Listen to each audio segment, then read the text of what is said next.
जय शिव जी भगवान जी। बहुत समय पहले की बात है। एक छोटे से गांव में भुवन नामक व्यक्ति रहता था। भुवन अत्यंत धार्मिक था और जीवन के हर क्षेत्र में देवी देवताओं की कृपा प्राप्त करना चाहता था। वह हर दिन अलग अलग देवताओं की पूजा करता।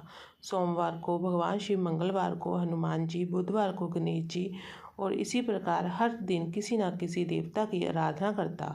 भुवन का यह मानना था कि सभी देवी देवताओं की पूजा करके वह अपने जीवन के हर क्षेत्र में सफलता और सुख प्राप्त करेगा।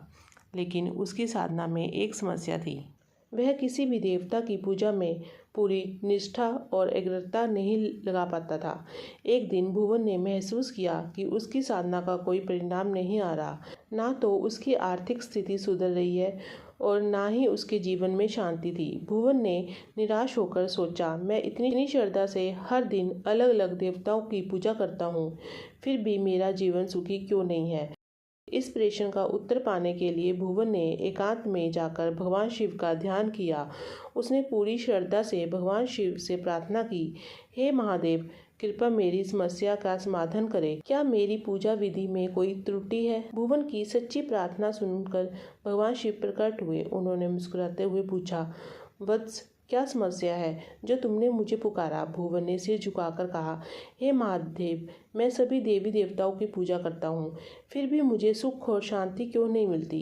कृपया मेरा मार्गदर्शन करें। भगवान शिव ने भुवन को समझाते हुए कहा, वत्स, यह सही है कि सभी देवी देवता एक ही परमात्मा के रूप है, लेकिन तुमने अपनी साधना में एक बड़ी गलती की है। भुवन ने आश्चर्य से पूछा, हे महादेव, मेरी गलती क्या है? भगवान शिव ने समझाया, वत्स, जब तुम भिन्न भिन्न देवताओं की पूजा करते हो लेकिन उनमें से किसी एक के प्रति पूरी निष्ठा और समर्पण नहीं रखते तो तुम्हारी साधना अधूरी रह जाती है। उन्होंने एक उदाहरण देते हुए कहा, मान लो तुम्हारे पास 5 खेत है और तुम हर खेत में थोड़ा थोड़ा बीज बोते हो, लेकिन किसी भी खेत की पूरी देखभाल नहीं करते, क्या तुम्हें अच्छी फसल मिलेगी?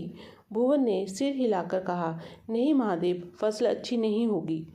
भगवान शिव बोले, यही नियम साधना पर भी लागू होता है।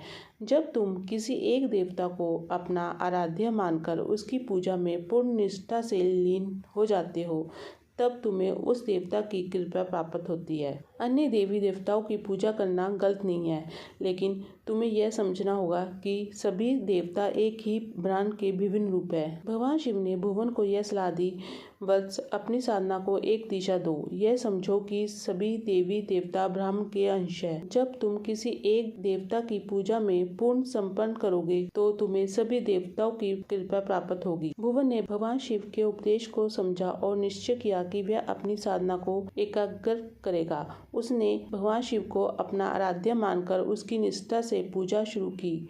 कुछ ही समय में उसके जीवन में सुख, शांति और समृद्धि आने लगी।